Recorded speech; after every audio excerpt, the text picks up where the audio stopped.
Hi guys! Ayan, samahan nyo kaming i-reminisce ang memory lane ng aming love story ni Palalab. So, dito kami unang nag-date, guys. Of course, pinakain muna ako ni Palalab sa isa sa mga restaurant dyan na para sa akin ay kakaibang restaurant din. Nakakaamis bilang isang baguhan pa lang ako noon dito sa Jumerica. So, ayan guys.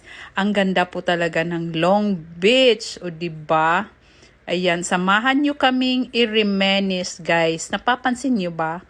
Halos lahat ng nandito it's either nagliligawan or mag-boyfriend na at mag-asawa.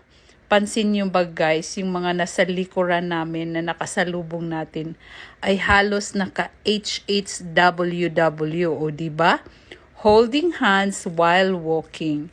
So buti na lang kami ni Palalabs, meron kaming dalang camera stick, kaya ayan, kami video sa aming sarili kasi wala po kaming videographer, kundi kami lang yan guys. So ayan, dati nung pumunta kami dyan, nag-biking kami, nagkwentuhan, nagchismisan kasi nga 3 decades kaming hindi nagkausap since high school, at ng year lang na to kami unang nagkita at nagkwentuhan ng madaming chismisan.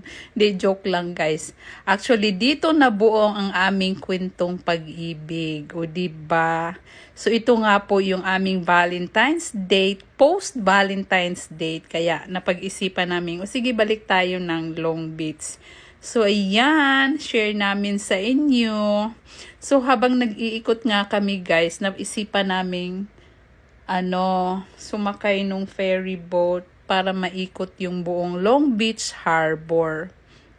So, guys, bakit nga pala siya tinawag na Long Beach? Naisip ko lang yun bigla.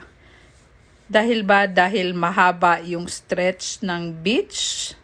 Hindi, joke lang. I-research natin yan guys. Kasi may mga future videos pa akong ipopost with regards sa gala naming ito. So ayan nga, nung habang naglalakad kami, dumaong yung isang ferry boat. So napag-isipan na din naming bumili na lang din ng ticket at mag-joyride dyan sa isa sa mga ferry na trip na iikot dyan sa Long Beach Harbor. So ayan, ang haba nga ng pila at chinek namin yung schedule at kaya naman ng aming oras, kaya napag-isipan namin sumukay kasi nga less than 40 minutes lang yung buong travel around para maikot mo nga yun at makita mo yung buong Long Beach na stretch o yung buong Long Beach Harbor.